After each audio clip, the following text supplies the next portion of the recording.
Bonjour, j'ai le plaisir de vous présenter un deuxième tuto après l'intégration du numérique dans l'information des adultes. Voici un tuto qui porte le titre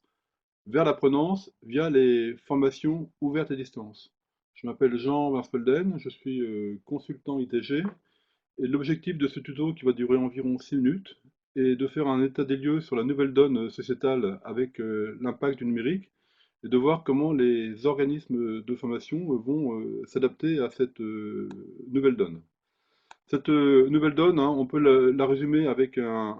cette diapositive hein, qui a été prise par un journaliste en novembre 2014 au musée d'Amsterdam, où en fait Rembrandt est en haute compétition avec Zuckerberg. Nous, en tant qu'acteurs du savoir, je pense qu'on n'a pas d'autre choix que de faire l'hypothèse positive que ces jeunes de la génération Y ont eu le temps de contempler cette œuvre magistrale et qu'actuellement, ils sont en train de tirer profit en se connectant sur Internet pour avoir des informations complémentaires pour comprendre le contexte et l'impact de cette œuvre. Voilà, optimisme hein, que je partage avec Michel Serres. Michel Serres, à travers ses différents livres, ses différents articles, ses différentes interventions, nous montre très clairement comment l'espace digital révolutionne nos institutions et avec, de manière un petit peu rapide, trois points de bascule qui sont extrêmement importants. Le premier, c'est qu'avec le numérique, l'information était rare, elle devient abondante, et que donc, du coup, on peut s'informer extrêmement facilement, que du coup notre société qui était organisée verticalement devient de plus en plus horizontale, avec l'émergence de communautés d'intérêt, de communautés de pratique, mais aussi de plus en plus de communautés d'apprentissage. Enfin, la troisième évolution, le troisième point de bascule relevé par Michel Serres, c'est qu'avant notre société était organisée sur la distance kilométrique, et qu'aujourd'hui on a un nouveau concept de proximité numérique avec des outils de plus en plus performants avec des conséquences d'ordre et de désordre. On parle même de disruption, hein, qui font qu'aujourd'hui, il y a des nouveaux comportements, des nouveaux modèles, d'abord pour consommer, pour travailler, pour se divertir, pour se passer, et bien sûr pour apprendre.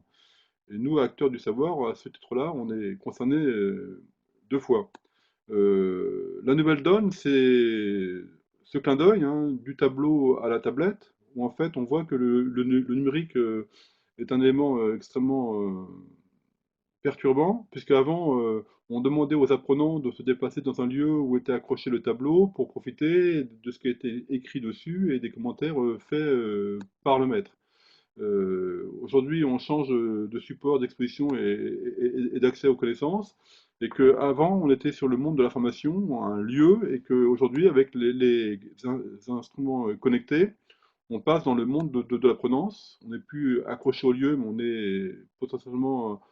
en capacité d'interagir dans l'espace-temps, et que du coup, la posture des enseignants va changer, la posture des formateurs va changer, on passe d'une logique de transmission à une logique d'accompagnement pour aider les apprenants à se former dans de nouveaux écosystèmes d'apprentissage. Ça, c'est cette nouvelle donne, et l'hypothèse que je formule, c'est que cette nouvelle donne, le passage entre la formation et l'apprenance, va se dérouler par le développement des actions de type formation ouverte à distance. Donc aujourd'hui, pour un organisme de formation, l'adaptation va consister à développer les actions de type formation ouverte à distance. Et donc je déclare ma flamme aux formations ouvertes à distance en reprenant un logo fait par nos collègues de l'Université de Toulouse, que je salue au passage. Évolution qui sera d'autant plus facile que depuis août 2014, nous avons un décret extrêmement important. Je vous renvoie au site du Forum français pour les formations ouvertes à distance. Décret qui nous permet de sécuriser cette innovation pédagogique où aujourd'hui en France, un adulte peut apprendre sans la présence continue de son formateur, ce qui est un point extrêmement important pour développer les formations ouvertes et à distance. En fait, les formations ouvertes à distance, ce n'est que la mise en place de cette multimodalité, donc formation multimodale égale formation à distance, à travers des actions qui sont en présence et à distance, mais aussi des actions qui sont individuelles et ou collectives, des actions qui sont en ligne ou dans des centres de ressources,